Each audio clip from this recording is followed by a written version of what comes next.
Selamat pagi, selamat datang di webinar di Providentia Foundation. Nama saya Isabel Amelia, biasa dipanggil Abel.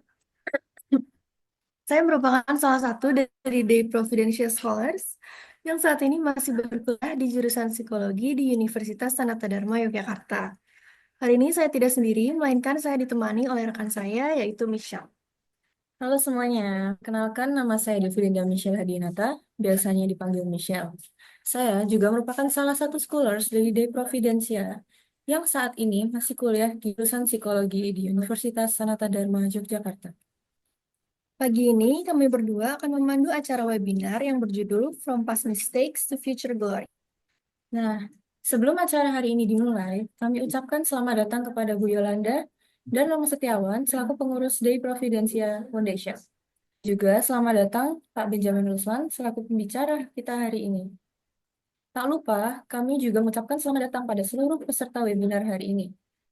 Webinar dengan judul Past Mistakes to Future Glory dapat terselenggara karena adanya kerjasama antara Day Providentia Foundation dan Universitas Sanata Dharma Yogyakarta. Nah, teman-teman, topik dari webinar kita di hari ini sangat menarik kan? Kalian mungkin pernah bertanya-tanya mengenai cara mengatasi kesalahan di masa lalu dan agar bisa mengelola kesalahan tersebut agar menjadi pembelajaran di kemudian hari.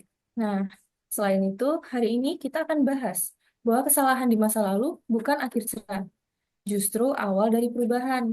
Nah, dari kegagalan, kita belajar untuk tumbuh. Dari jatuh, kita belajar untuk bangkit lebih kuat. Benar banget tuh, Cel. Buat lebih detail dan lebih jelas lagi, topik hari ini bakal dijelasin sama narasumber kita nih, yaitu Pak Benjamin Ruslan. Kita sapa dulu yuk. Selamat pagi, Nah, Pak. Selamat pagi, Michelle, Abel, dan Ibu Bapak, dan teman-teman semua. Ya, selamat pagi, Pak. kepada narasumber yang sangat kami hormati, senang bisa berkenalan dengan Pak Ruslan. Saya sudah sangat siap nih untuk menerima pengetahuan dan wawasan dari Pak Ruslan. Nah, sekarang sebelum memasuki rangkaian acara inti, saya akan membacakan agenda kita di pagi hari ini. Yang pertama, kegiatan pagi ini dimulai dengan doa pembuka yang akan dipimpin oleh Saudari Erna. Lalu memasuki acara inti, yaitu pemaparan materi oleh Pak Ruslan, dan selanjutnya akan disusul dengan sesi tanya jawab. Yang ketiga, kita akan mendengarkan closing statement dari Ruslan, dan terakhir, seluruh rangkaian acara akan ditutup dengan foto bersama dan doa penutup yang akan dipimpin oleh Saudari Anggun. Saya persilahkan kepada Saudari Erna untuk memimpin doa pembuka kita pada hari ini. Baik, Bapak, Ibu, dan teman-teman sekalian, sebelum kita memulai webinar ini, mari kita mengambil waktu sejenak untuk berdoa bersama. Doa akan saya pimpin secara Katolik, untuk teman-teman yang lain boleh menyesuaikan. Dalam nama Bapa dan Putra dan Roh Kudus. Amin. Allah yang Maha Rahim, pada hari ini kami berkumpul dalam semangat pembelajaran dan pertobatan mengikuti webinar From Reality to Growth. Kami datang dengan hati yang terbuka, membawa segala beban masa lalu dan kerinduan untuk bertumbuh dalam terang-Mu. Berkatilah webinar ini ya Tuhan, bimbing para pembicara agar bisa menyampaikan hal-hal yang kami butuhkan. Dan bukalah juga hati kami agar kami tidak cuma mendengar, tapi juga berani ubah dari rasa bersalah menuju pertumbuhan, dari kegagalan menuju kemuliaan. Bunda Maria, Bunda yang berbelas kasih, dengarkanlah doa kami ini dan sampaikan pada Yesus Kristus Putra-Mu. Amin. Dalam nama Bapa dan Putra dan Roh Kudus. Amin. Terima kasih Saudari Erna yang telah memimpin doa. Jadi sebelum kita mendengarkan paparan materi dari Pak Ruslan, saya akan membacakan beberapa hal yang harus kita sepakati bersama. Untuk yang pertama, para peserta dimohon untuk mengaktifkan kamera dan menonaktifkan mikrofon selama webinar berlangsung, kecuali jika diizinkan. Untuk yang kedua, peserta diharapkan mengikuti dan memperhatikan webinar ini dengan baik dan tenang. Yang ketiga, para peserta dapat mengajukan pertanyaan kepada pembicara dengan cara mengetik di kolom chat atau raise hand. Yang keempat, para peserta dimohon mengisi link presensi yang akan dibagikan oleh panitia melalui kolom chat pada akhir acara untuk pembuatan sertifikat. Yang terakhir, peserta yang meninggalkan ruang Zoom tanpa mengisi presensi tidak akan mendapatkan sertifikat. Nah, kalau gitu, sekarang kita akan memasuki acara inti nih, yaitu pemaparan materi oleh Pak Ruslan. Sebelumnya, saya mohon izin untuk memperkenalkan pembicara kita hari ini secara singkat. Beliau adalah seorang pendiri sekaligus CEO dari S2BC Network. Pak Ruslan tentunya sudah memiliki banyak pengalaman di topik kita pada hari ini nih, yaitu cara mengelola kesalahan masa lalu menjadi pembelajaran. Pada Pak Ruslan, waktu dan tempat kami persilahkan. Baik, terima kasih Isabel dan Michelle. Ya, selamat pagi juga buat Pak Satrio, Ibu Yolanda, adik-adik, teman-teman. Saya lihat juga di sini ada Bapak Guru, Pak Marinus dari Mentawai, dan juga ada mahasiswi Mentawai, Imelda dari Madiun. Terima kasih untuk waktu yang diberikan kepada saya, kesempatan untuk kali kedua saya boleh berbagi untuk teman-teman yang ada di Dei Providencia dan juga Universitas Sanata Dharma. Baik, saya mendapat tugas dari Isabel untuk membawakan materi ini. Jadi webinar judul besarnya Guild to Growth, ya. Kemudian judul materi saya Past Mistakes to Future Glory, ya. Kesalahan masa lalu menjadi kemenangan atau kejayaan pada masa mendatang. Baik, yang pertama, izinkan saya memperkenalkan diri. Jadi saya dulu setelah lulus kuliah dari Universitas Katolik Parahyangan, kemudian saya ambil S2 Pascasarjana Manajemen di Institut PPM di Jakarta. Lalu setelah itu saya bekerja di perusahaan kontraktor baja. Ya, kemudian saya bekerja di sebuah perusahaan konsultan manajemen global dari Amerika selama 3 tahun. Kemudian setelah itu menjadi konsultan independen bersama teman-teman, dan akhirnya bersama istri dan anak saya kami membangun usaha S2BC. Selain mengerjakan pekerjaan di S2BC yang bergerak di bidang penyewaan kantor untuk para UKM dan startup, kemudian kami juga menjadi fasilitator atau menjadi mentor dari berbagai kegiatan dengan pembeli akhir atau end user. Jadi dia menghubungkan di tengah-tengahnya. Itu memangkas daripada dari petani, antar kepada tengkulak, tengkulak kepada distributor, distributor kepada agen lagi di kota lain, baru ke pasar, baru sampai ke pembeli akhir. Nah, sayur box awalnya seperti itu. Tapi kemudian bisnisnya makin besar. Dan ternyata mereka membutuhkan gudang untuk menampung sayur mayur dan hasil pertanian tersebut. Jadi bisnisnya bukan lagi hanya sebagai perantara dari kebun ke pembeli akhir, tetapi menjadi bisnis logistik karena dia harus menyediakan gudang di berbagai kota. Ya, itu yang membuat bisnis mereka terasa sangat berat, ya, karena ada kegiatan untuk membangun gudang, rekrut karyawan dan sebagainya. Tapi untungnya sampai sekarang mereka masih bertahan, ya.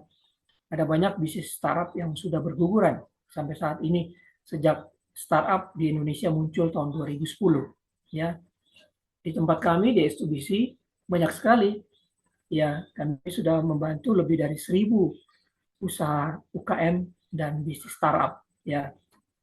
Nah, bagian pertama, menerima dan belajar dari kesalahan. Sama seperti bisnis sayur box tadi, ya.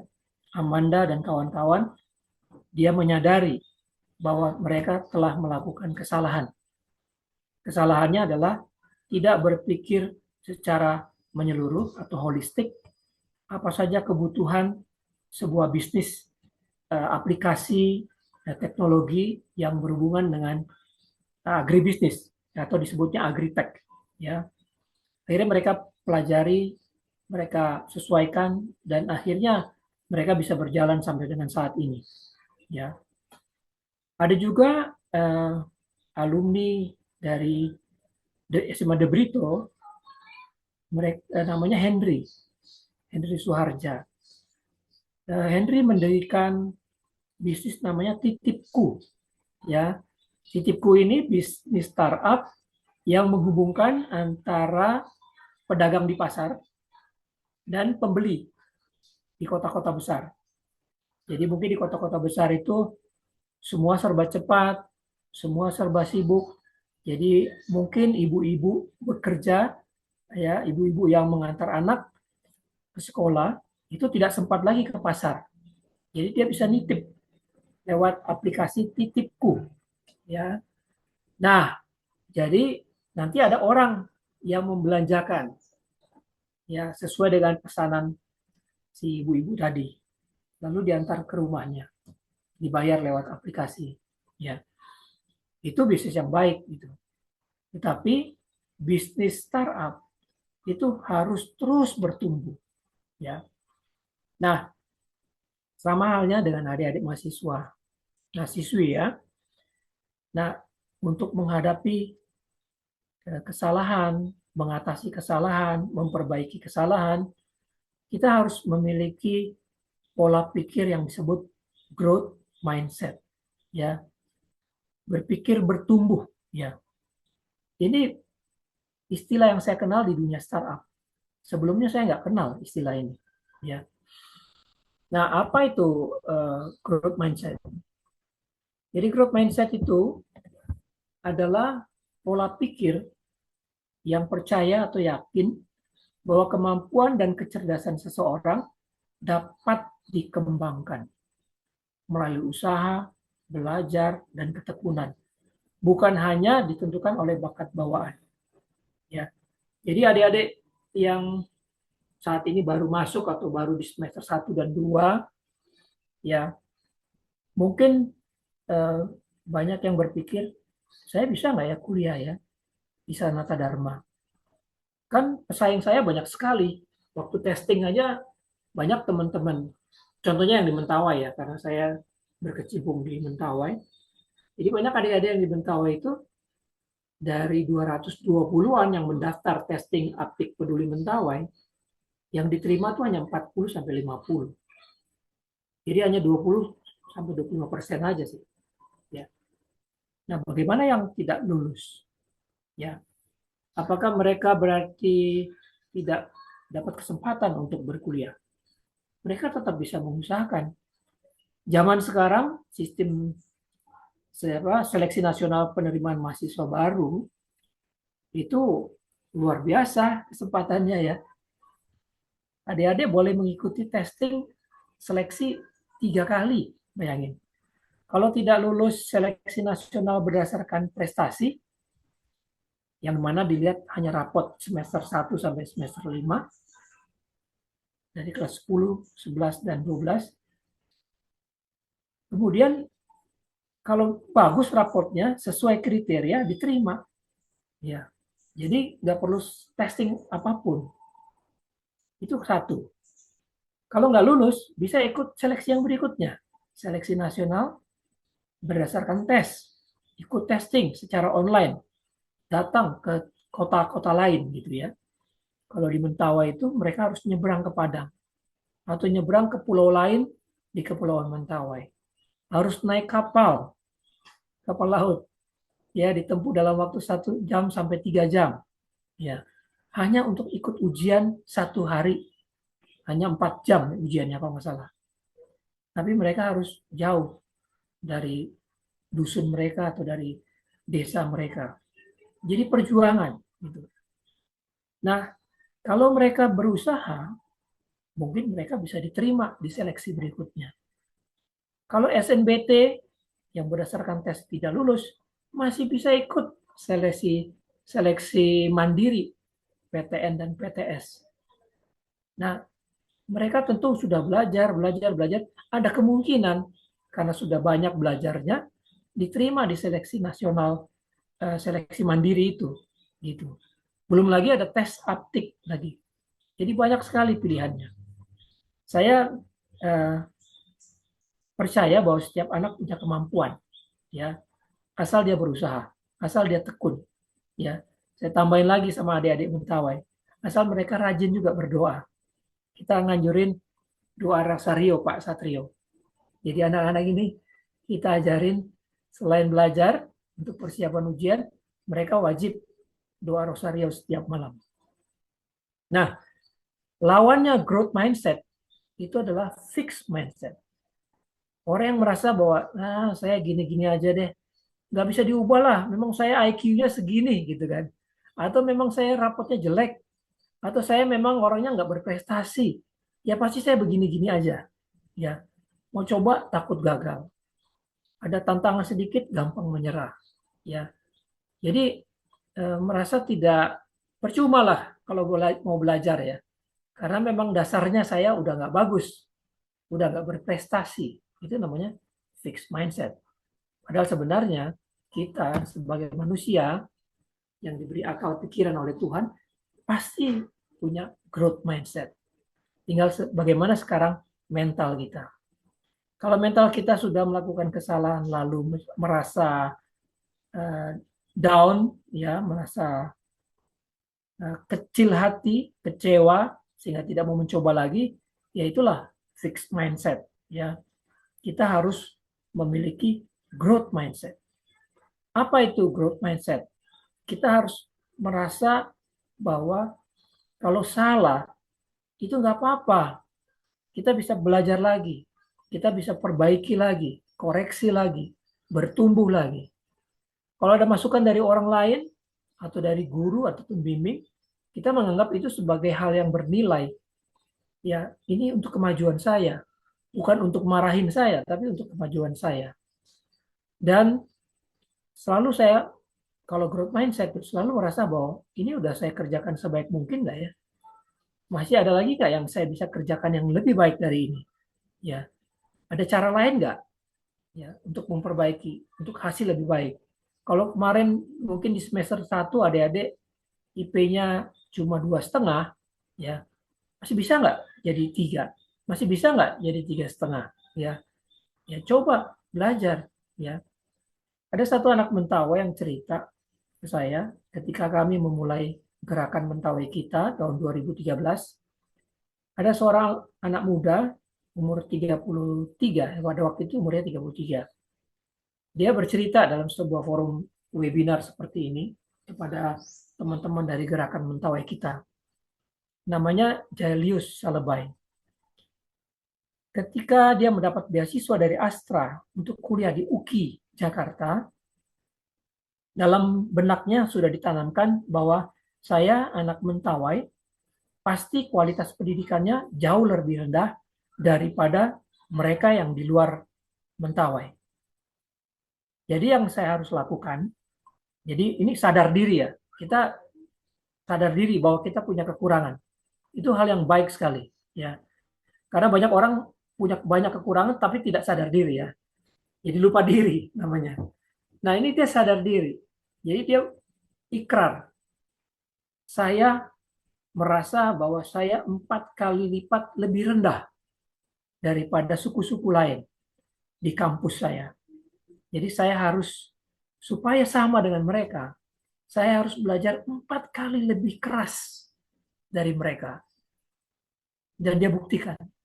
Dan terbukti dia yang paling baik di satu angkatannya. Bahkan di satu fakultas teknik. Ya, artinya mindsetnya, pola pikirnya ditanamkan bahwa dia harus bertumbuh. Dia harus memiliki growth mindset. Dan akhirnya setelah dia lulus S1, S2, bahkan S3. Dan Jailius ini sekarang adalah doktor asal Mentawai yang paling muda. Usianya baru 35 tahun, sudah jadi doktor di bidang ilmu bisnis. Jadi itu salah satu contoh yang sering saya ceritakan kepada teman-teman, khususnya untuk adik-adik di Mentawai, bahwa Mentawai itu bisa loh. Ya, jangan menganggap Mentawai itu karena daerah 3T, jauh di kepulauan, ya aksesnya hanya ke Padang, ya banyak yang tidak berhasil masuk ke perguruan tinggi, ya jangan kecil hati, miliki growth mindset untuk berhasil. Ya, selalu ada kesempatan untuk memperbaiki. Dan ada mental yang saya nggak mau nyerah. Ya, mungkin semester saya jelek sekarang, perbaiki. Mungkin saya belum berhasil, pelajari lagi, ya, sampai berhasil. Ya, kalau yang fixed mindset, ya, waduh, saya nggak mau coba, nanti saya salah lagi. Nanti kalau saya coba nggak berhasil, nanti saya kecewa lagi. Nanti saya malah mentalnya lebih down lagi. Udah, saya nggak mau coba, gitu. Atau ya saya memang orangnya begini, nggak pinter, nggak berprestasi. Ya apa sih yang bisa diharapkan dari saya? Gitu. Atau udahlah cukuplah, biarin aja orang lain yang berusaha. Saya sih gini-gini aja, ya. Saya udah tahu, saya ini yang paling tahu diri saya adalah saya. Saya emang udah orangnya begini. Jadi nggak mau bertumbuh dia. Ada tantangan sedikit, udah langsung nyerah. Ya, tantangan nih, waduh, anak Mentawai mesti nyebrang dari Pulau Mentawai ke Padang, naik kapal, bayar 280.000, naik kapal cepat, ya, atau naik kapal yang lebih murah 100.000. Nggak mau coba, ya udah minder duluan, udah menyerah sebelum bertanding gitu. Makanya saya salut sama adik-adik Mentawai yang berani mengambil keputusan, ya, untuk kuliah di tanah Jawa atau di Sumatera, bahkan ada yang di Kalimantan dan di Bandung, ya. Nah, jadi itulah growth mindset, ya. Jadi kalau orang yang fixed mindset itu maunya menyerah aja, gitu. Nah, kok lempar.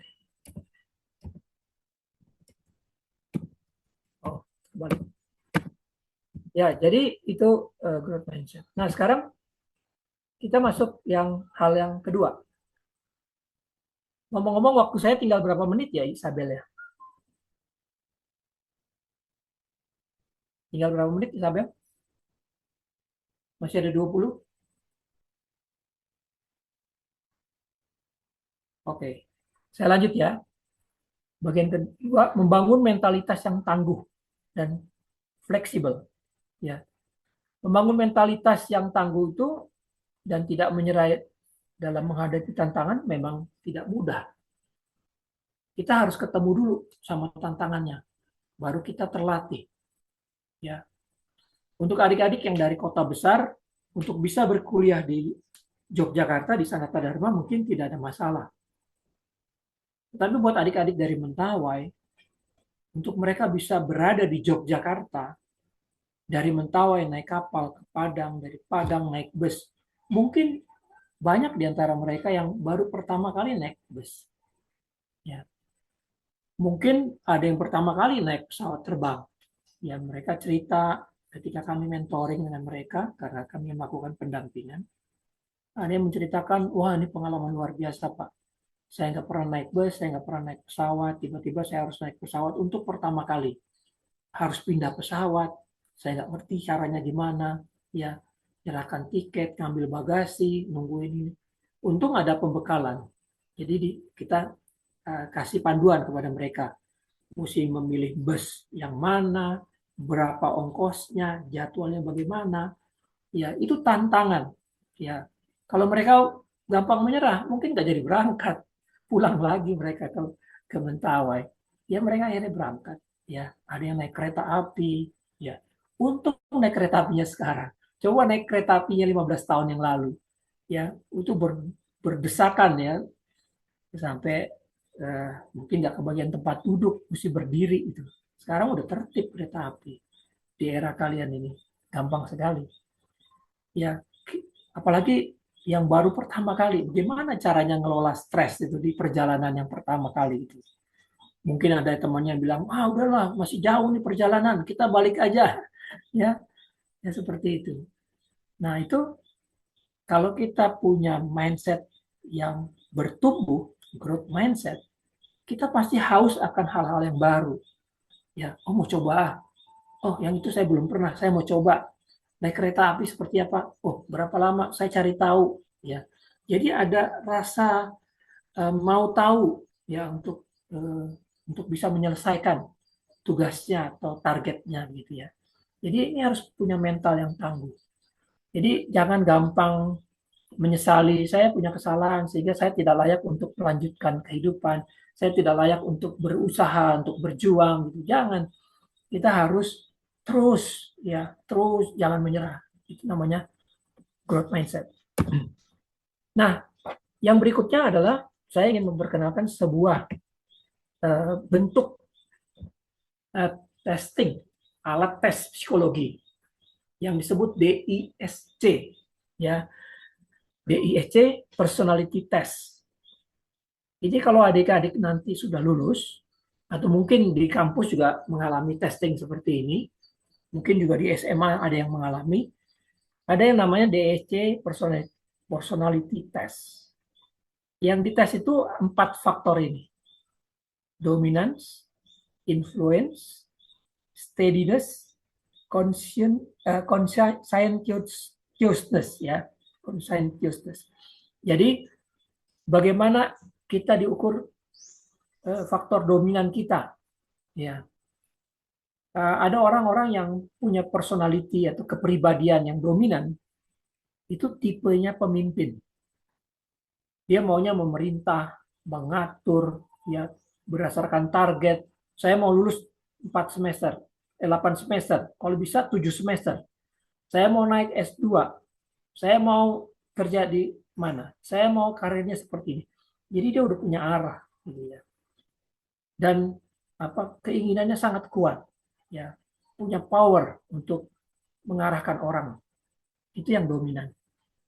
Ada orang yang personalitinya, kepribadiannya itu influence, mempengaruhi orang lain.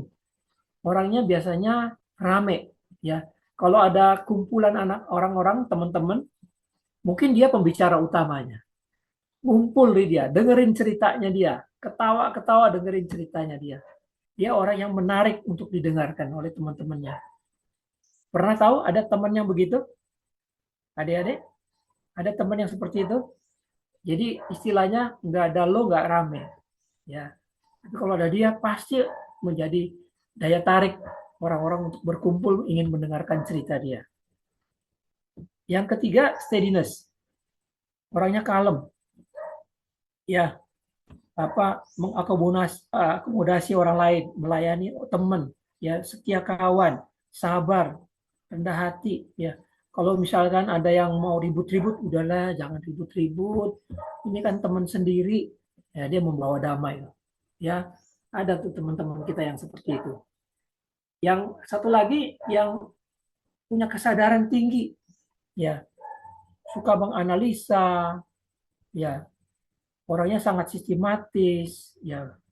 Orangnya kadang-kadang melankoli juga di sini ya.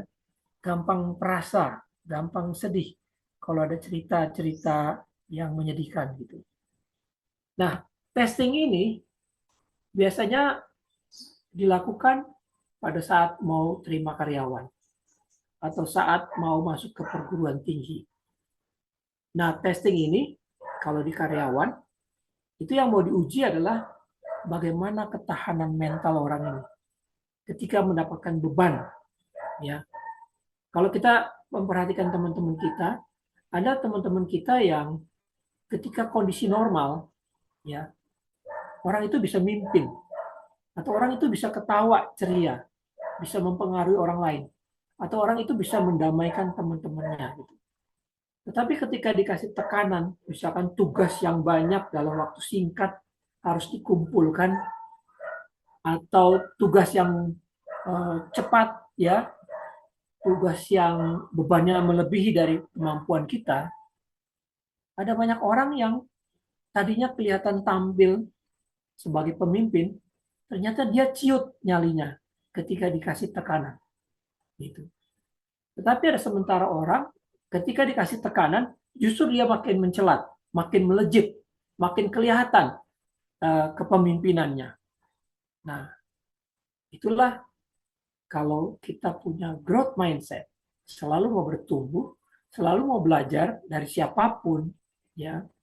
Kemudian kita terbiasa untuk mengatasi tantangan-tantangan kecil-kecil, banyak gitu. Lama-lama kita terlatih, ya.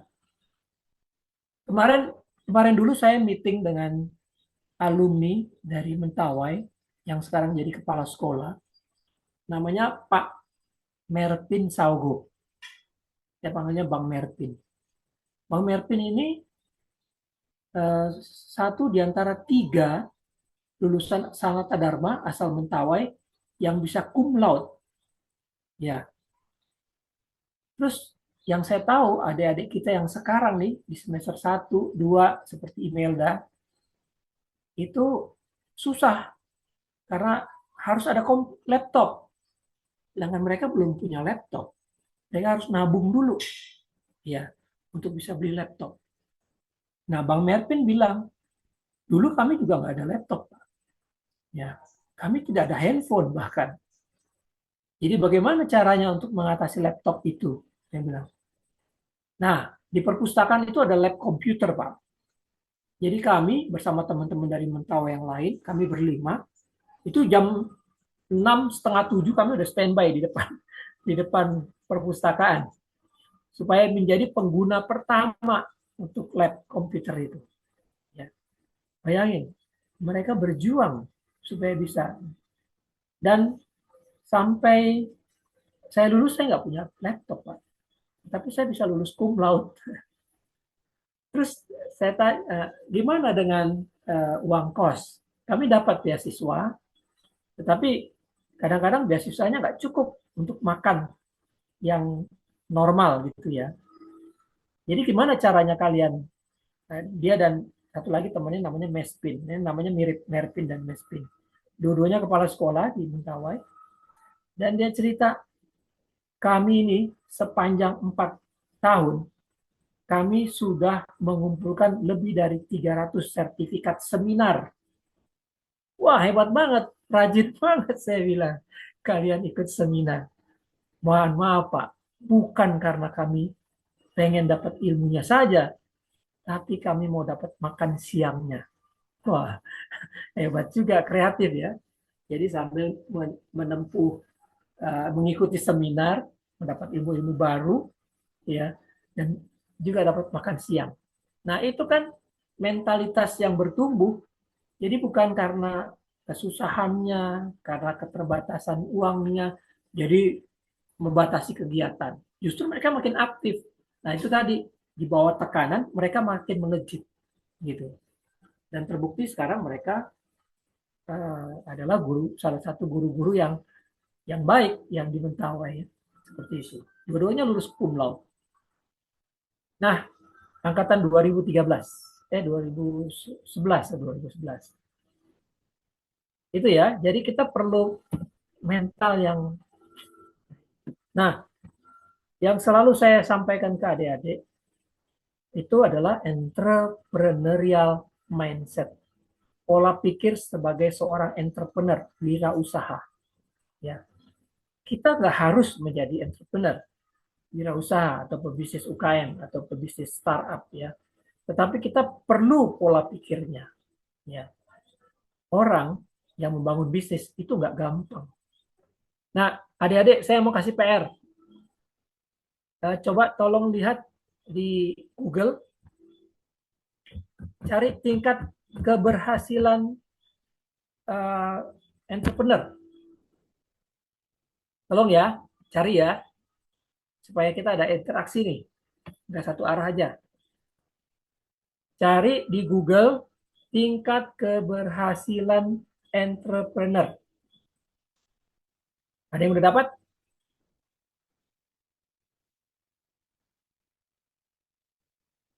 Apakah cukup jelas?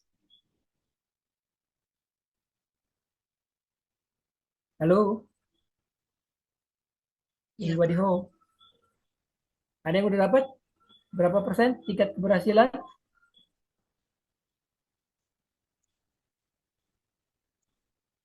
Halo? Ada yang sudah dapat? 10%, Pak. 10%. Oke, ada lagi yang lain? Temunya berapa persen? 10 hingga 20%, Pak. 10 hingga 20%. Ada lagi? Yang lebih kecil? 3,57%, Pak. 3,57%, kecil sekali ya. Nah, kalau yang berhasil hanya 10-20%, artinya yang gagal itu 80-90%. Betul ya? Jadi Ya. menjadi wirausaha itu berat banget gitu. Tantangannya banyak sekali, besar sekali, ya, bertubi-tubi. Makanya orang punya bisnis bisa bertahan sampai 20 tahun itu luar biasa. Apalagi mereka punya karyawan yang banyak ya. Sekarang zamannya lagi PHK di mana-mana. Ya itu tantangannya besar sekali. Kalau mereka bisa bertahan sampai beberapa tahun ke depan, itu luar biasa banget. Berarti fondasinya kuat sekali. Ya, akarnya tertanam dalam-dalam sehingga bisnisnya kena angin ribut dia masih bisa bertahan. Ya, sekarang udah banyak perusahaan-perusahaan retail di Jakarta itu Matahari, Giant, ya, supermarket.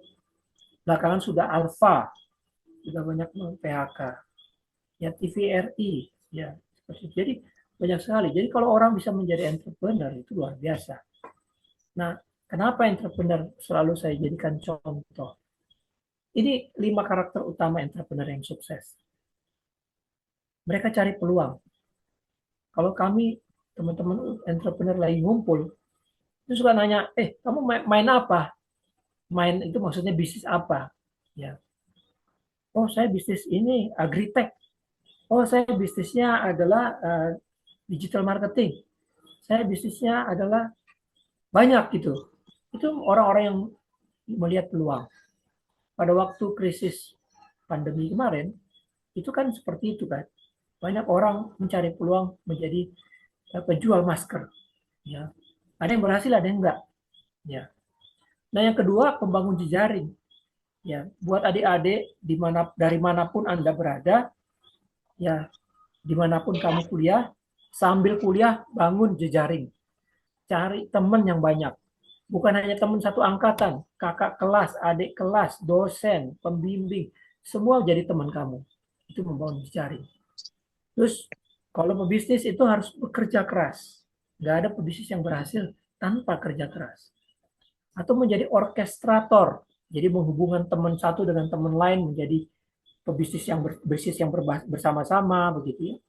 Dan haus akan kemajuan. Nah, ini nggak hanya miliknya para entrepreneur, ini miliknya mahasiswa juga. Ya, adik-adik mahasiswa itu kan kalau melihat ada kuliah gitu ya, apakah hanya belajar dari pelajaran yang diberikan oleh dosen? Kalian bisa belajar dari perpustakaan. Ya, kalian bisa belajar dari senior. Kalian bisa belajar dari media sosial. Ya, kalau kalian belajar dari Instagram banyak sekali ilmunya.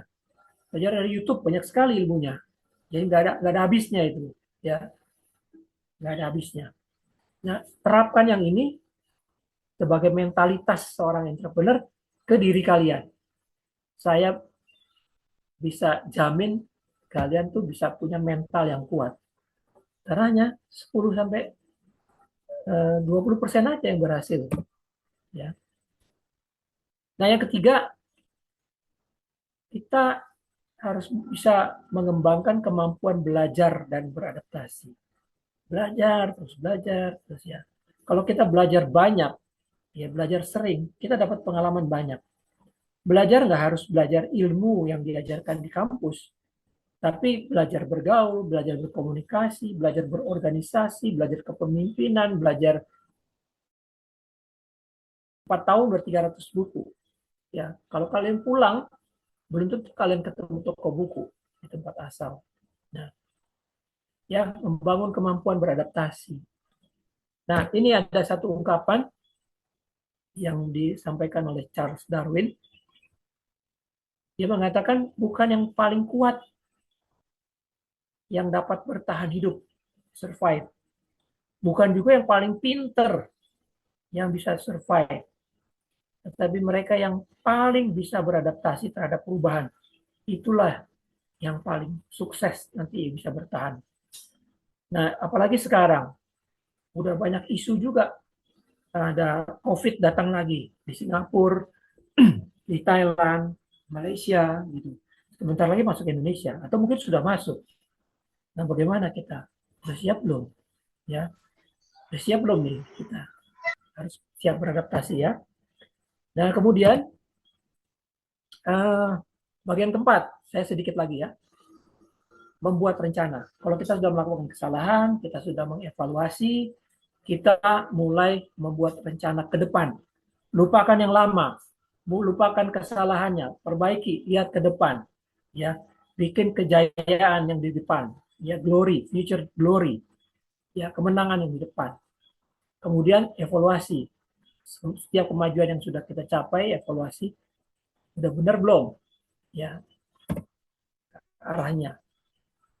Jadi seperti kita dalam perjalanan yang jauh ke sana, kita harus lewat liku-liku, naik turun, nah kita buat rencana.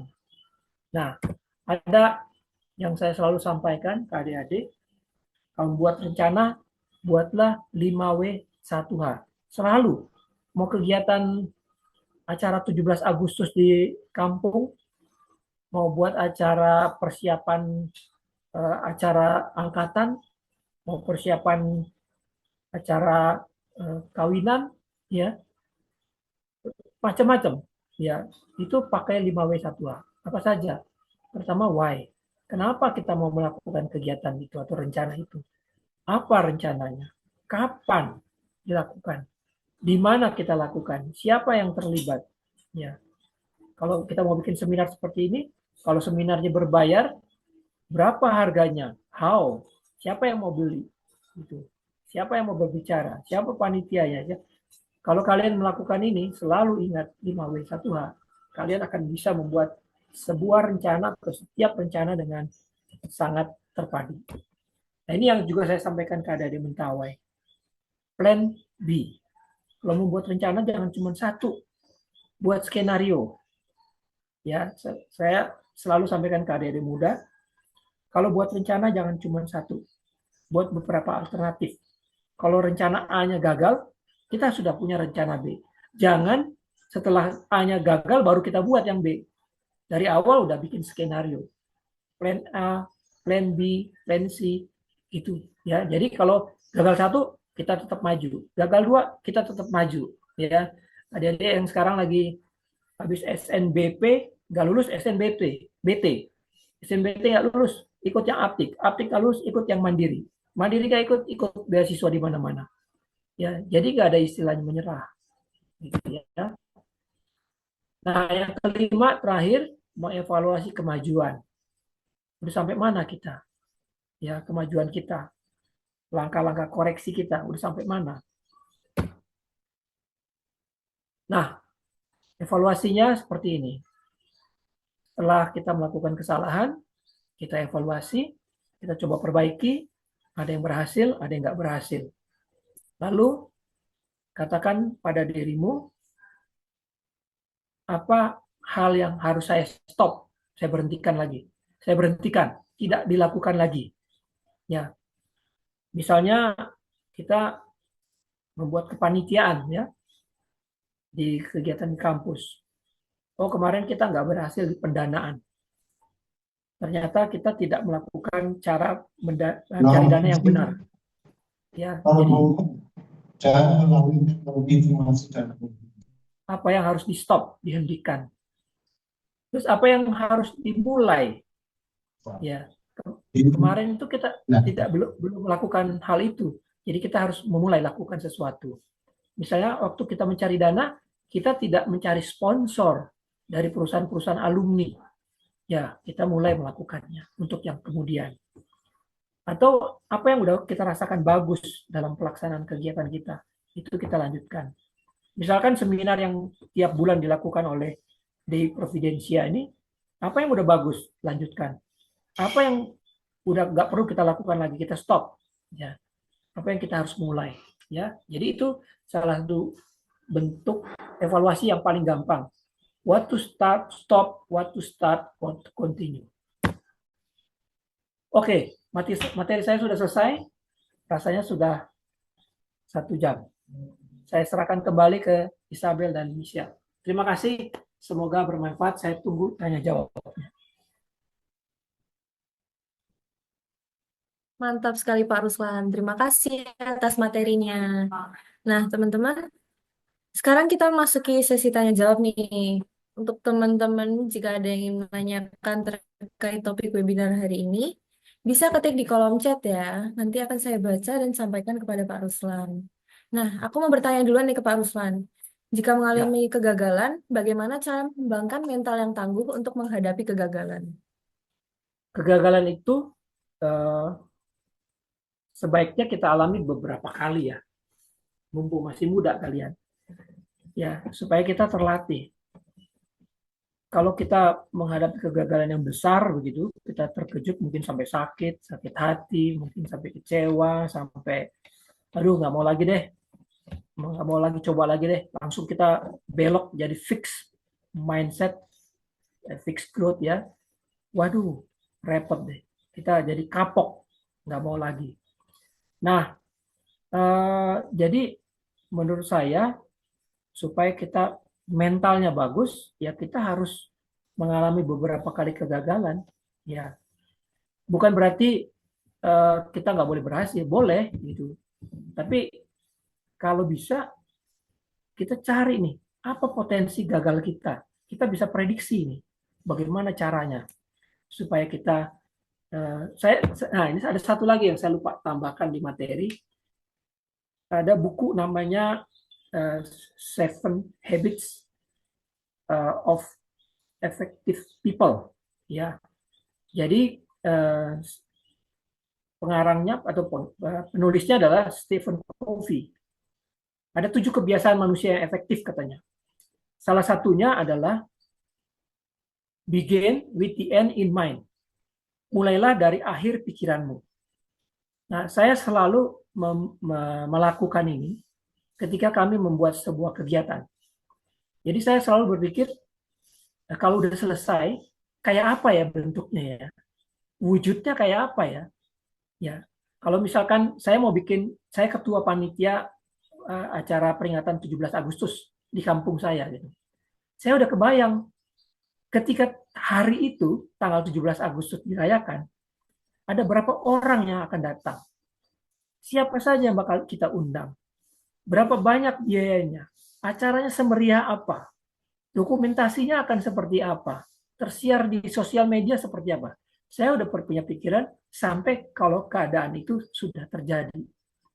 Lalu saya rencanakan sehari sebelumnya saya harus ngapain ya supaya hal itu terjadi. Seminggu sebelumnya saya harus ngapain supaya itu terjadi. Sebulan sebelumnya saya harus sampai sekarang saya harus melakukan apa supaya itu terjadi. Jadi begin with the end in mind. Jadi saya nggak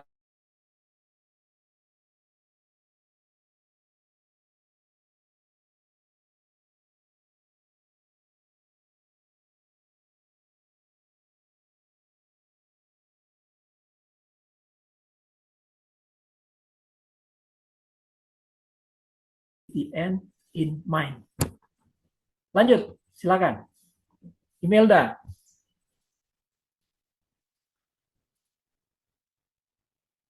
Di mana nih Imelda? Tempat kos. Iya Pak di kos. Oke, gimana? Terima, terima kasih MC udah memberikan kesempatan kepada saya untuk bertanya pada Pak Ruslan. Izin ya Pak Ruslan.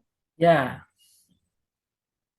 Tadi kan kita udah bahas kan Pak yang khususnya Mentawai ya Pak, yang mereka yang ya. insecure karena perbedaan kita dengan orang kota. Nah, pertanyaannya itu Pak, bagaimana cara mengatasi perasaan tidak percaya diri, perasaan insecure yang terlalu tinggi terhadap dirinya? Maksudnya tuh untuk mengatasinya juga biar dia tidak membandingkan dirinya dengan orang lain yang lebih yang pengetahuannya lebih dari kita gitu ya Pak. Maksudnya Udah. cara untuk mengatasinya itu loh Pak. Oke. Ya, kita memang hidup bersosialisasi dengan teman-teman kampus ya sama-sama mahasiswa-mahasiswi dari daerah lain ya. Ya apalagi di seperti Sanata Dharma, Widya Mandala, tempatnya Imelda itu di Madiun, itu kan dari berbagai suku, berbagai orang berbagai daerah ya. Kalau kita berpikir kita sebagai orang Mentawai, dan kita merasa kita tertinggal dan kita terpaku pada itu namanya fixed mindset, Imelda. Ya, itu namanya fixed mindset. Itu yang harus didobrak. Kita harus punya growth mindset. Ketika berada di sana, ya, kita udah rasa, wah puji Tuhan, saya bersyukur, saya sekarang sudah ada di Madiun. Saya sudah berbeda sama saya beberapa bulan yang lalu. Saya ada peningkatan. Tetapi di tempat yang baru, ternyata tantangannya besar. Ya saya harus beradaptasi, ya saya harus kos, saya mungkin dulunya di Mentawai itu kalau saya lapar, saya tinggal ke kebun, tinggal ambil keladi gitu kan, Milda ya. Ya tinggal masak atau mengambil pancing ikan, ya.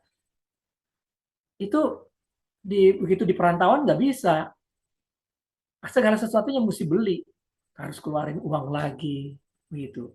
Nah itu yang membuat kita jangan minder, tapi kita harus bisa bersiasat, kreativitas kita teruji, inovasi yang dilakukan oleh Bang Merpin itu seperti itu.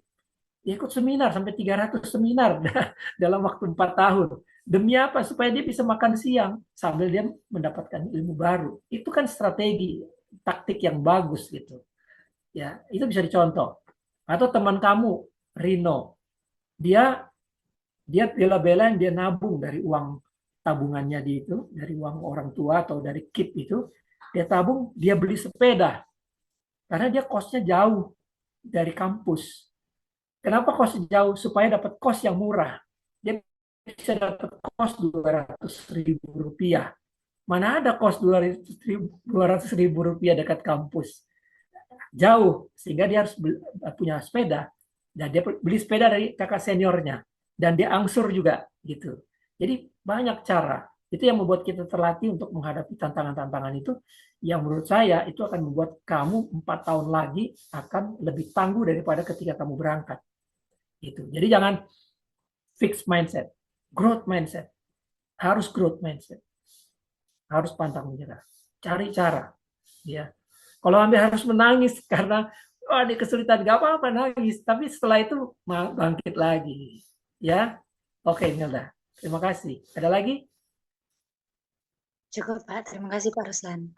Ya, sama-sama. Nah, selanjutnya ada pertanyaan dari Erna nih, Pak. Oke, silakan, Kak Erna.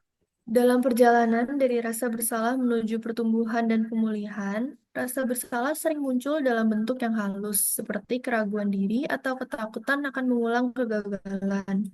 Kondisi ini sering membuat banyak orang merasa sudah terlambat untuk berubah karena kesalahan masa lalu dianggap terlalu besar atau waktu yang berlalu terlalu lama. Menurut Bapak, bagaimana cara meyakinkan diri sendiri dan orang lain bahwa proses pertumbuhan dan perubahan selalu mungkin tanpa memandang usia atau situasi? Ya, kalau kita berpikir kita gagal, itu bisa gagal. Ya, kalau kita berpikir kita berhasil, itu kita akan berhasil, bisa berhasil. Ya, kemarin saya mendengar cerita mantan direktur utamanya Garuda diwawancara. Ya, dia cerita pengalaman ketika dia memimpin. Ya, dia bilang masalah di Garuda itu banyak sekali, yaitu perusahaan yang ruginya besar sekali itu. Apakah dia akan berdiam diri? Enggak, dia cari tahu bagaimana cara menghemat, bagaimana cara meningkatkan penghasilan dan sebagainya. Dan apakah dia berhasil? Selalu tidak. Ada kadang-kalanya dia gagal. Gitu. Jadi dia pernah bekerja di perusahaan namanya Bank Niaga. Direktur utamanya namanya Pak Robi Johan. Itu terkenal. Orang yang bertangan dingin bisa memperbaiki banyak perusahaan. Nah, ketika dia masih muda, bekerja di Bank Niaga, direktur utamanya adalah Pak Robi Johan. Pak Irfan ini, yang mantan direktur utama Garuda ini, dikasih pesan sama Pak Robi Johan.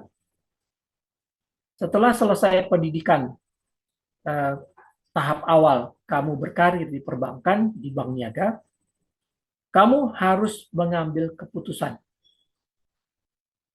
Ditanya sama yang wawancara dia, keputusan apa Pak? Keputusan apapun.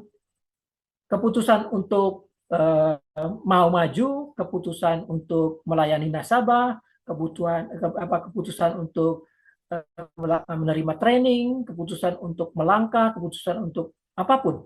Ya, kalau kamu berani mengambil keputusan, meskipun kadang-kadang keputusanmu salah, tapi kamu harus mengambil keputusan. Jangan tidak membuat keputusan apapun. Begitu juga dalam hidup kita. Ya, hidup itu adalah pilihan. Ya, kamu mau sekolah, sekolahnya di situ. Kamu mau ke situ nggak? Kalau kamu nggak mau situ, ya kamu nggak sekolah. Gitu. Jadi harus memilih. Tapi kalau saya sekolah, ada konsekuensinya. Saya harus belajar, saya harus lulus ujiannya. Saya harus mencari tempat kos, saya harus belajar, saya harus ke perpustakaan, saya harus banyak sekali akibat dari keputusan-keputusan kita, akibat dari pilihan-pilihan kita.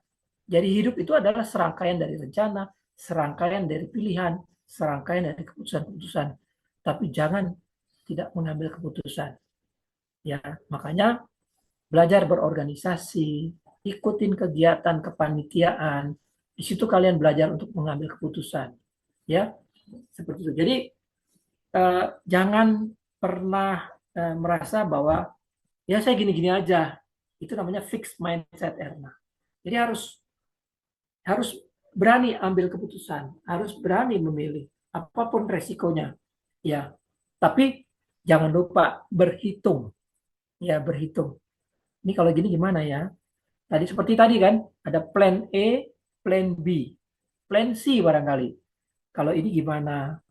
Untung ruginya apa? Kalau di dalam bisnis ada cost benefit. Ya, hitung biayanya berapa, hitung manfaatnya berapa. Kalau ada kalkulasi rupiahnya, hitung rupiahnya. Ya, mungkin akibatnya waktu yang lebih panjang, mungkin biaya yang lebih besar, apapun itu. Nggak ada pilihan-pilihan itu yang tanpa risiko. Ya, semua ada risikonya. Tinggal risikonya besar atau risikonya kecil. Atau mungkin ditunda, baru kita melangkah lagi. Tetapi jangan tidak mengambil keputusan. Semoga menjawab, Erma. Ada lagi? Terima kasih, Pak. Sama-sama. Nah, selanjutnya ada dari Pak Satrio. Tadi Pak Oke, Pak. Ruslan mengatakan bahwa membaca Mungkin buku dari sangat penting Melisa agar dulu deh. kita bisa terus Eh, belajar. mungkin yang dari Kamu, Melisa dulu deh. Hah? Yang mana? Melisa. Yang dari aja dulu. Terus yang dari Melisa ada pada praktek sehari-hari, belajar dari masa lalu tidaklah mudah. Dan seringkali energi negatif ini membawa dalam interaksi sehari-hari dengan orang lain. Nah, seorang yang pernah teman saya kenal malah mengajak ia untuk bunuh diri bersama. Menurut saya kasus seperti ini memerlukan psikologi atau psikiater. Bagaimana menurut Bapak? Ya, eh, eranya zaman kalian tuh banyak sekali yang mengalami mental health ya. Mungkin karena pandemi kemarin, mungkin karena jarangnya interaksi dengan sesama atau sama temen ya.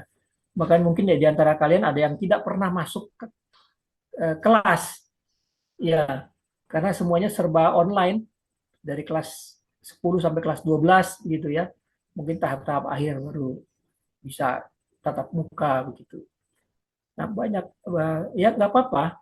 Kalau menurut saya kalau mau konsultasi boleh-boleh saja ya. Tetapi jangan lupa kita punya Tuhan juga ya. Kita boleh loh berdoa. Kita boleh berdoa kusuk doa Salam Maria, kusuk doa Rosario gitu. Supaya kita punya ketenangan batin, supaya kita merasa ada yang kita andalkan ya. Jadi tidak melulu harus ke psikolog, ya psikiater, ya. Kalian bisa mengandalkan doa-doa, ya. Ambil waktu terbaik kamu, yang mana boleh tengah hari, mau malam hari sebelum tidur, atau mungkin pagi-pagi subuh kamu mau berdoa kusuk, nggak apa-apa, ya. Ya karena kita beruntung ya, kita bisa berdoa, kita bisa ngomong Bapa, ya. Kita bisa ngomong Bunda, ya. Itu luar biasa. Ya, Hmm. jadi boleh saja. Silakan. Baik, terima kasih Pak. Apakah Sama-sama. pertanyaan jawabannya sudah menjawab, Melisa?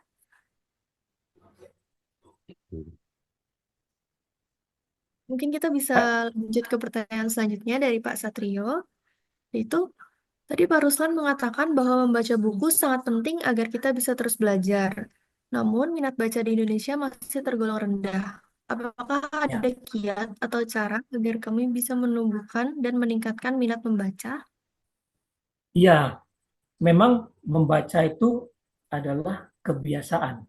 Ya, saya selalu mengatakan ke adik-adik di Mentawai, saya tahu beberapa di antara mereka tuh sulit untuk menyatakan sesuatu dengan mudah saya cerna gitu.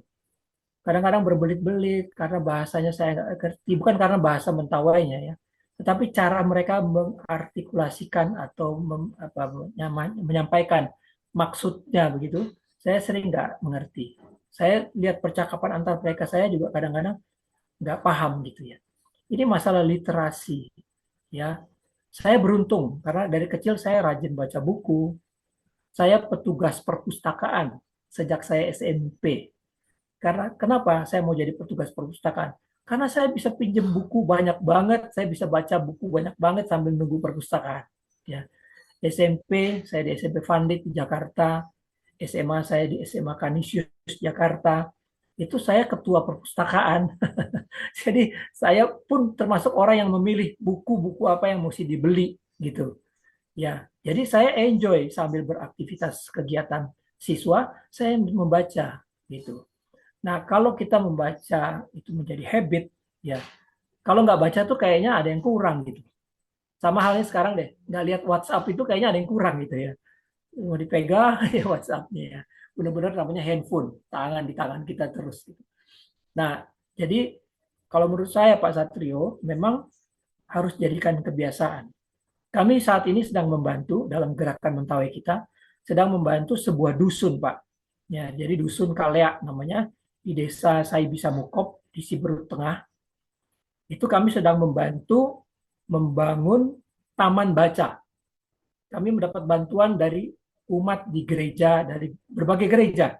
Ada gereja paroki Serpong, ada gereja GKI Pondok Indah, ada dari tetangga, warga lingkungan kita, ya ada dari Gramedia juga. Bukunya banyak, bagus-bagus. Ya, kami ingin membuat sebuah percontohan. Kalau dibentuk taman baca, seperti perpustakaan ya, taman baca itu ya. Cuma kalau di perpustakaan kan bukunya kita bawa pulang. Kalau taman baca kita baca di tempat, gitu. Taman baca Dusun Kalea itu berhasil, ada yang ngurus, pengurusnya, ada yang baca, ada kegiatan, ya ada lemarinya, ada acara, ada macam-macam untuk meningkatkan literasi. Mudah-mudahan literasi anak Mentawai menjadi lebih baik. Setelah itu, setelah mereka sekolah di SMA di luar Mentawai, ya beberapa anak Mentawai SMA di luar Mentawai, di Padang atau di Jawa, itu saya dorong mereka untuk cari perpustakaan, cari. Kamu nggak usah beli, ya nggak usah beli buku, cari, ya. Kalau kamu ada akses internet, cari konten-konten edukatif, ya. Sekarang banyak sekali konten-konten edukatif. Kalau kamu bilang, aduh Pak bahasa Inggris susah, wah sekarang udah banyak sekali aplikasi untuk penerjemahannya, ya. Jadi nggak ada alasan untuk tidak belajar sekarang, ya. Jadi mau media sosial itu bisa dua, pisau bermata dua. Kalian bisa menonton yang enggak gitu ya, mau pornografi, mau hal-hal yang nggak bagus gitu, atau mau belajar, ya itu dua pilihannya. Makanya pilih kalau mumpung masih muda, investasinya tuh dari leher ke atas, ya leher ke atas. Jangan beli baju yang banyak atau sepatu yang banyak atau beli rokok, beli game. Jangan. Mendingan kamu investasi meskipun cuma sedikit ya untuk uh, untuk kamu belajar. Karena setelah era kuliah selesai, mungkin era belajarnya juga selesai. Udah masuk dunia kerja, biasanya udah nggak ada waktu lagi tuh untuk mengembangkan diri. Ya, kecuali dikasih training sama sekolahnya atau kuliahnya atau kantornya. Begitu. Kira-kira itu Pak Satrio. Jadi literasi yang dibiasakan sejak kecil. Terima kasih. Sama-sama Pak Satrio. Ada Itu lagi? Bagas angkat tangan tuh Bagas tuh. Oh, Bagas. Silakan Bagas. Selamat siang, Pak. Siap Sebelumnya Bagas. ya, Pak, saya mau tanya, Pak, perihal Ya, kita sebagai sahabat muda ya, Pak. Kan sekarang kan eh, mahasiswa kan itu udah pada bisa mengakses internet, AI ataupun eh, informasi-informasi di luar sana, Pak. Eh, saya bertanya, Pak, apakah ketika kita kita bisa memperoleh informasi-informasi tersebut kayak di internet, mungkin kayak kita berdiskusi dengan AI atau yang lainnya itu, mungkin kita bisa menjadi seorang entrepreneur lebih mudah dibanding generasi sebelumnya, Pak. Atau setuju. mungkin juga bisa mempermudah kita untuk eh, mungkin juga menambah pengetahuan atau bagaimana cara kita untuk memanajemen diri kita sendiri gitu, Pak. Ya, eh, ada saya lihat di Instagram ya. Jadi apa perbedaannya orang yang semangat dengan orang yang disiplin? Dia kasih gambar dalam bentuk grafis ya. Jadi kalau orang yang disiplin itu mungkin dia melangkah setiap hari sekian langkah gitu. Tiap hari. Tapi kalau orang yang semangat, kalau lagi semangat dia bisa 100 langkah, 1000 langkah. Tapi kalau lagi nggak semangat tidak melangkah gitu. Nah, dia bilang dikasih gambar dalam grafis itu. Kalau orang disiplin itu terus menjadi kebiasaan ya sampai akhirnya di bawah sadar dan dia melakukan itu secara rutin gitu. Itu makanya kenapa perlu membuat kebiasaan. Kalau kita kan ada novena ya. Kenapa 9 kali? Karena untuk menjadi 9 saja nggak mudah ya. Makanya kita perlu disiplin ya supaya kita bisa terlatih ya termasuk terlatih untuk mengenal hal-hal yang baru, menghadapi tantangan-tantangan baru ya atau tantangan-tantangan yang bertubi-tubi gitu ya. Itu yang membuat ya. Jadi kalau kembali ke apa sekarang lebih mudah berbisnis, iya betul. Fasilitasnya ada, edukasinya lengkap, banyak lagi dari berbagai sumber. Ada AI lagi. Sekarang UKM-UKM yang kami dampingi itu udah banyak yang belajar AI. Jadi mereka tidak perlu karyawan untuk melakukan promosi. Dia bisa bikin video seolah-olah CS-nya, customer service-nya juga dia bisa ciptakan gitu. Ya sudah ada bisnisnya, sudah WhatsApp bisnis, ya semua bisa chat di situ, ya. Jadi semua serba mudah. Tetapi yang tidak pernah hilang adalah mentalitasnya, ya mindsetnya tadi.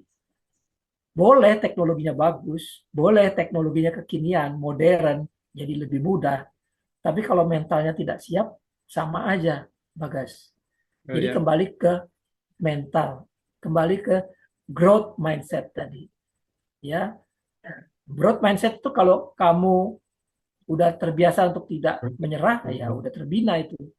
Ya, seperti itu. dengan Sama. bantuan teknologi sama dengan mental yang hebat bisa buat kita sukses ya masuk ke 3% Iya, itu. iya. Sekarang malah punya foto saja bisa kaya raya ya dengan Shutterstock ya. Asal kamu bisa foto bagus dengan kamera, itu masukin terus ke Shutterstock, suatu saat dibeli orang bisa kaya kamu. Jadi YouTuber bisa kaya gitu. Ya, tapi yang paling penting mental dan pola pikir. Iya, Pak. Ya, Setuju sih, Pak. Makasih, Pak. ya. Saya tambahin ya. Jadi ada beberapa binaan kami yang kami dampingi UKM-UKM itu ada yang berhasil, ada yang enggak. Kami coba evaluasi. Yang berhasil itu adalah mereka yang ordernya 4 kali lipat, 5 kali lipat, bahkan ada yang 20 kali lipat. Tinggalnya di dusun. Ya, ada yang bisnis sekarang udah ekspor kemana-mana, bahkan ada yang udah menjadi pelatih ekspor kayak gitu. Setelah kita lihat, kita tarik benang merahnya, semua karena mindset, bukan karena modalnya besar, bukan karena jago apa gitu, tapi mindset gitu.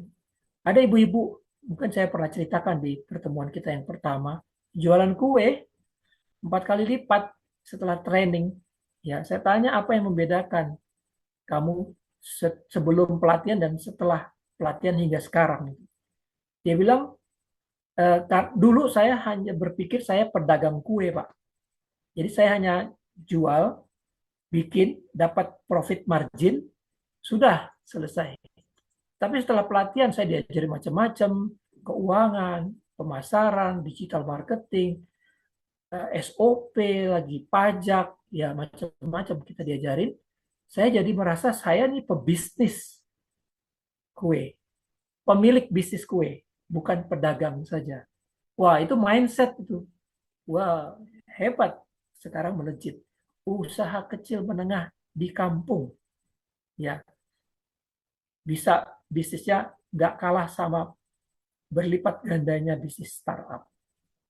Karena mindset. Silakan, ada lagi. Waktu kita masih banyak ya, Michelle ya. Selanjutnya ada dari Janu Putra. Sebelumnya Pak Ruslan sempat mengatakan bahwa mengalami kegagalan dini itu tidak selalu buruk. Tetapi jika bisnis telah gagal, pelajaran berharga apa yang dapat dipetik?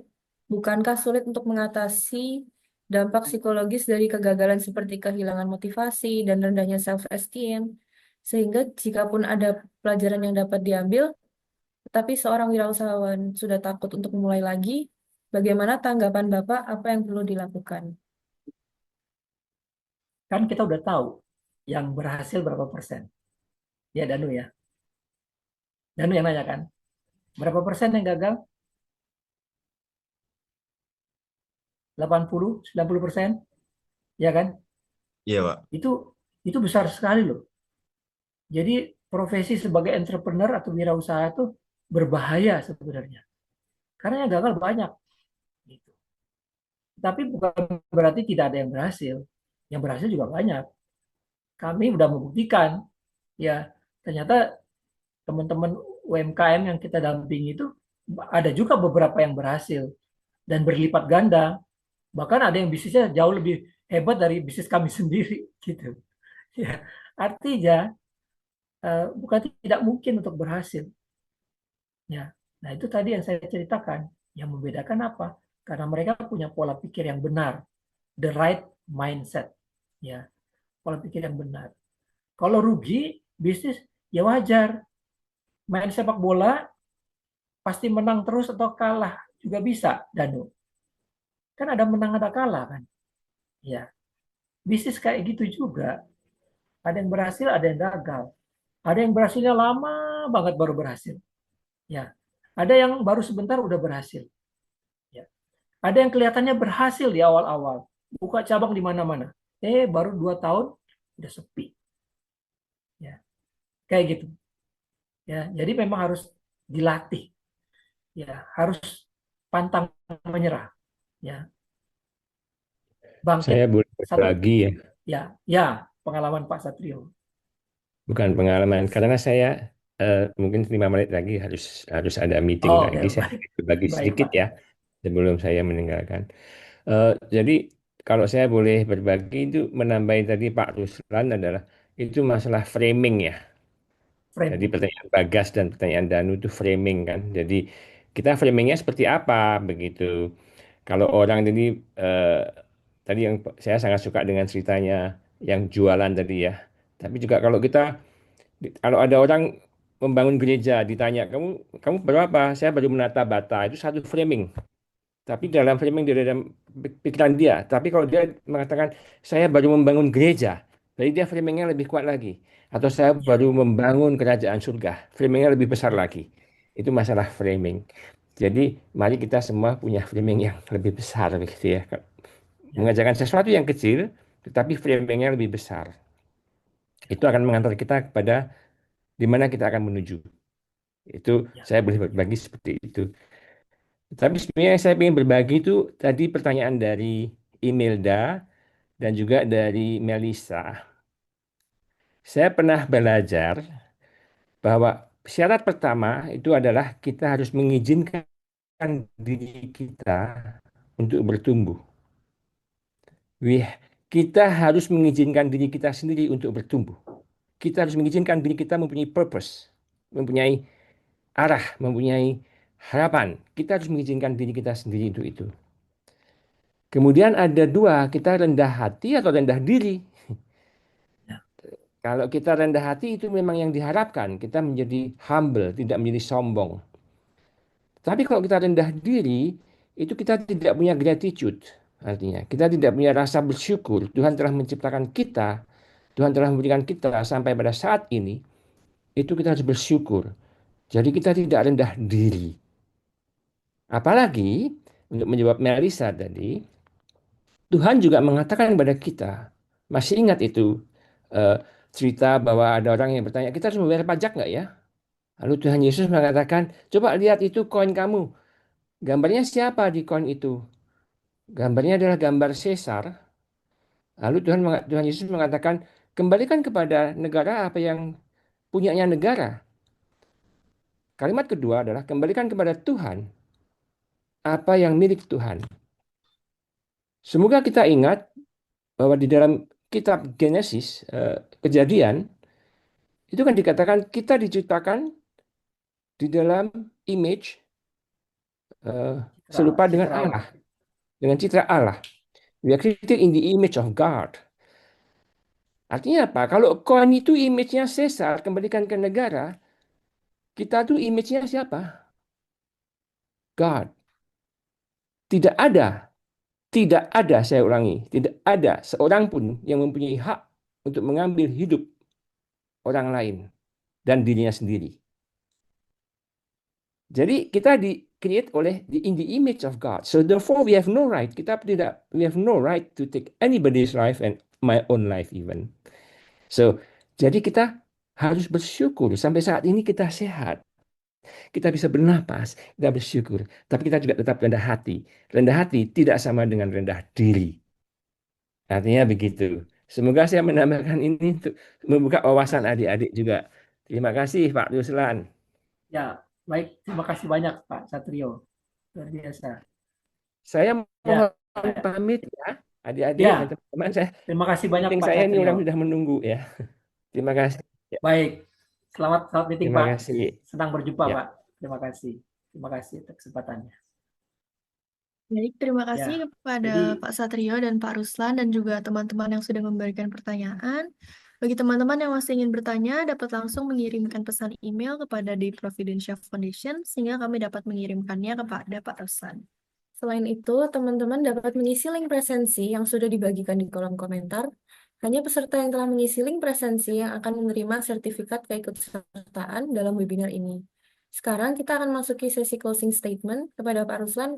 Persilahkan.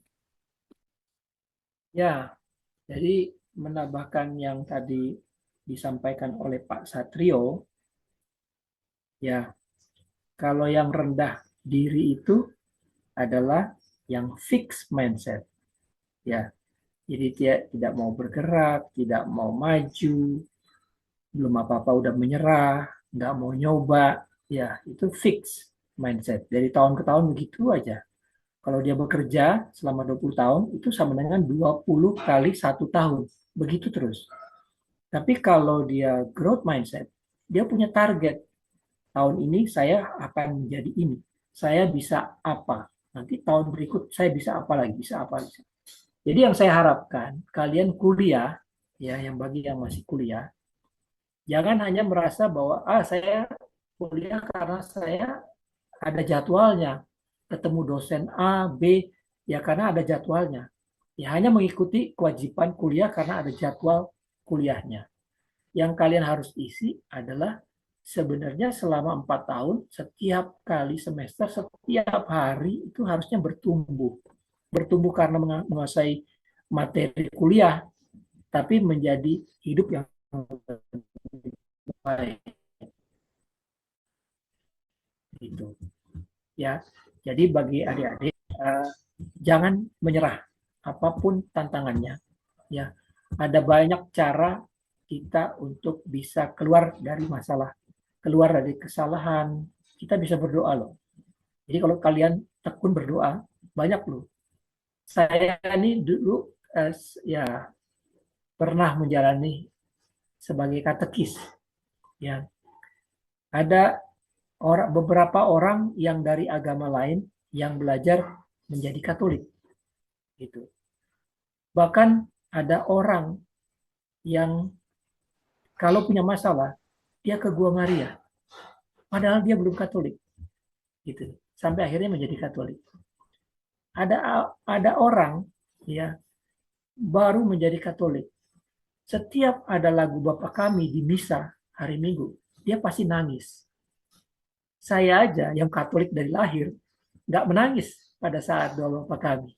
Tapi orang itu bisa, gitu. Karena begitu dekatnya ya hubungannya, ya. Jadi adik-adik kalau punya masalah, ya berdoa nggak masalah, ya. Jangan takut, doa itu jawaban juga, ya, jawaban juga. Menguatkan kita dan juga membuat kita lebih siap untuk menghadapi segala risiko dan tantangan. Ya. Dan yang tadi dibilang oleh Pak Satrio, gratitude, ya, memiliki rasa bersyukur. Saya beberapa waktu yang lalu dikontak sama mahasiswi Mentawai. Dia cerita, Pak, kok saya kayaknya kehilangan semangat ya. Saya seperti tidak tahu lagi mau belajar apa. Kayaknya kok begitu-gitu aja pelajarannya. Saya seperti kehilangan arah nih. Gimana caranya? Ya, saya bilang yang pertama-tama seperti yang dikatakan Pak Satrio, bersyukur. Bersyukur kamu sudah ada di kota Surabaya. Bersyukur kamu sudah dapat kampus yang luar biasa. Bersyukur kamu sudah dapat beasiswa. Bersyukur kamu sudah tinggal di asrama. Bersyukur kamu nilainya bagus, IP-nya lebih dari 3. Bersyukur untuk teman-teman. Banyak sekali yang disyukuri. Ya, kalau saya berdoa bersama istri saya, selalu kita tanya, apa yang kita syukuri? Minimal satu hal hari ini. Apa yang kita syukuri hari ini? Masing-masing. Gitu. Itu aja udah membuat, wah betapa hebatnya. Kita tinggal di tempat yang baik. Wah, hebatnya. Kita sehat. Wah, luar biasa. Jadi kita betul-betul menghitung berkat setiap hari yang kita syukuri. Untuk hal-hal kecil sekalipun. Ya. Jadi itu yang melatih kita untuk ya kalau kita udah doakan, kita udah serahkan, ya udah biar Tuhan yang pimpin. Itu yang kita harapkan adik-adik, apapun tantangannya, didoakan juga rencananya. Supaya rencanamu itu juga menjadi rencana Tuhan. Sama gitu. Ya. Bukan rencana yang berbeda. Karena kalau rencana yang berbeda yang akan terjadi rencana siapa? Rencana kita apa rencana Tuhan? Kalau kita punya rencana yang berbeda dengan Tuhan, yang akan terjadi yang mana?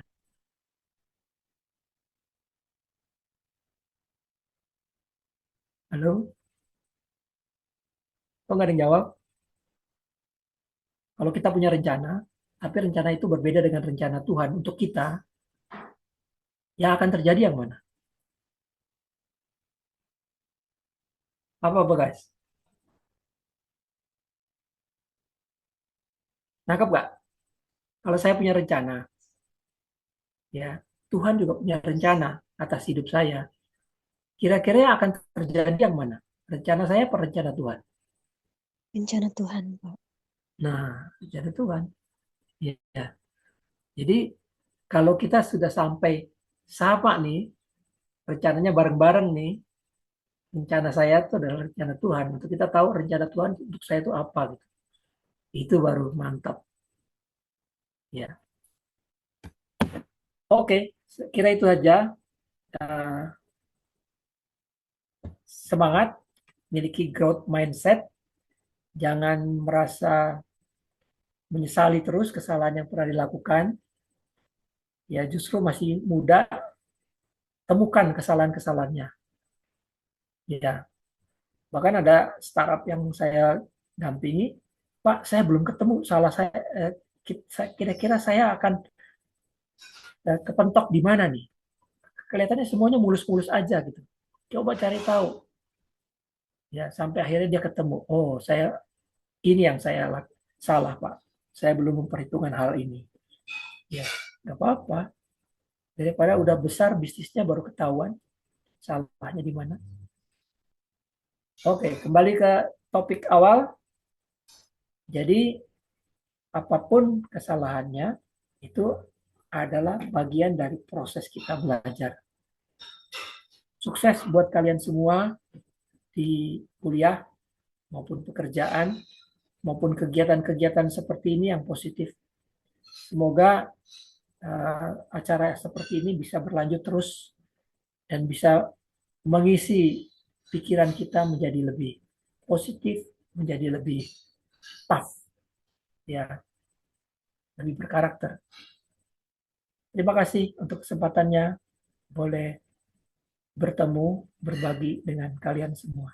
Terima kasih Michelle, terima kasih Isabel, terima kasih Dei Providencia dan Sanata Dharma. Baik, terima kasih Pak Ruslan atas closing statement-nya. Nah, Bapak, Ibu, saudara-saudari semua, tidak terasa kita sudah hampir tiba di penghujung acara. Oleh karena itu, kami akan melakukan foto bersama yang akan dipimpin oleh Saudara Bagas. Baik, teman-teman, sebelum kita mengakhiri kegiatan webinar, alangkah baiknya kita foto bersama dulu.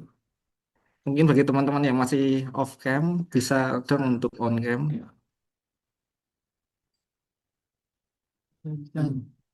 Ya, biar jadi kenang-kenangan gitu. Oke, kalau yang lain gimana? Bisa? Nggak ada. Oke, eh saya foto nih. 1, 2, 3. Lagi. Ada Rino, ada Sudah. Reski, Masih teman-teman. Saya kembalikan ke Abel dan Michelle. Ana Leita, ada Melda, siapa lagi?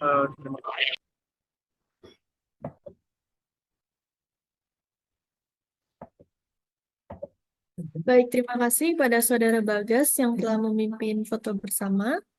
Sekarang kita akan mengakhiri kegiatan hari ini dengan sebuah doa penutup yang akan dipimpin oleh Saudari Anggun. Kepada Saudari Anggun, kami persilahkan.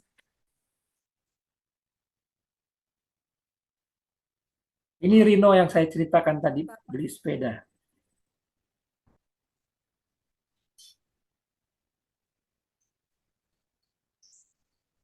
Bapak, Ibu, dan teman-teman sekalian, sebelum kita mengakhiri webinar kita pada hari ini, marilah kita untuk berdoa bersama. Dalam nama Bapa dan Putra dan Roh Kudus. Amin. Allah yang Maha Pengasih, kami bersyukur atas kesempatan berharga yang telah Engkau anugerahkan kepada kami hari ini. Terima kasih atas penyertaan-Mu dalam webinar ini, atas setiap wawasan yang membuka hati kami, dan atas setiap strategi yang meneguhkan langkah kami untuk bangkit dari masa lalu dan melangkah menuju masa depan yang penuh harapan. Tuhan, Engkau tahu betapa kami sering terbebani oleh rasa bersalah dan penyesalan. Namun hari ini, Engkau menunjukkan bahwa tidak ada kesalahan yang terlalu besar bagi kasih dan belas kasih-Mu. Ajarlah kami ya Tuhan untuk tidak terjebak dalam masa lalu, tetapi menggunakannya sebagai batu loncatan menuju pertumbuhan dan kemuliaan yang Engkau rancangkan. Kuatkanlah kami agar memiliki pola pikir yang bertumbuh, hati yang terbuka, dan semangat yang tak padam untuk menjadi pribadi yang lebih baik. Semoga semua yang kami terima hari ini tidak hanya menjadi pengetahuan, tetapi menjadi kekuatan yang membentuk kami dalam terang dan kebenaran-Mu. Kami serahkan seluruh proses dan hasil webinar ini ke dalam tangan penyelenggaraan-Mu. Berkati juga pembicara, panitia, dan semua peserta yang telah terlibat. Kiranya Engkau terus memimpin setiap langkah kami ke depan. Kemuliaan kepada Bapa dan Putra dan Roh Kudus, seperti pada permulaan, sekarang, selalu, dan sepanjang segala abad. Amin. Dalam nama Bapa dan Putra dan Roh Kudus. Amin. Terima kasih Anggun. Terima kasih Saudari Anggun atas doa penutupnya. Selanjutnya, karena kita sudah benar-benar tiba di penghujung acara, atas nama panitia, saya mengucapkan terima kasih kepada Ibu Yolanda dan Romo Setiawan yang telah menyelenggarakan webinar hari ini. Terima kasih juga kepada Pak Ruslan yang telah bersedia untuk menjadi pembicara dan berbagi ilmu yang sangat bermanfaat bagi kita semua. Terima kasih juga kepada Bapak, Ibu, Saudara-saudari semua yang telah meluangkan waktu untuk mengikuti webinar hari ini. Saya Abel, Dan saya Michelle, mewakili panitia yang bertugas pada pagi hari ini, memohon maaf apabila ada kekurangan dan kesalahan kata yang kurang berkenan. terima kasih dan sampai jumpa di acara kami selanjutnya. Have a nice day semua. Terima kasih semua, sukses ya. Terima kasih. Terima kasih. Sukses ya. Terima kasih banyak.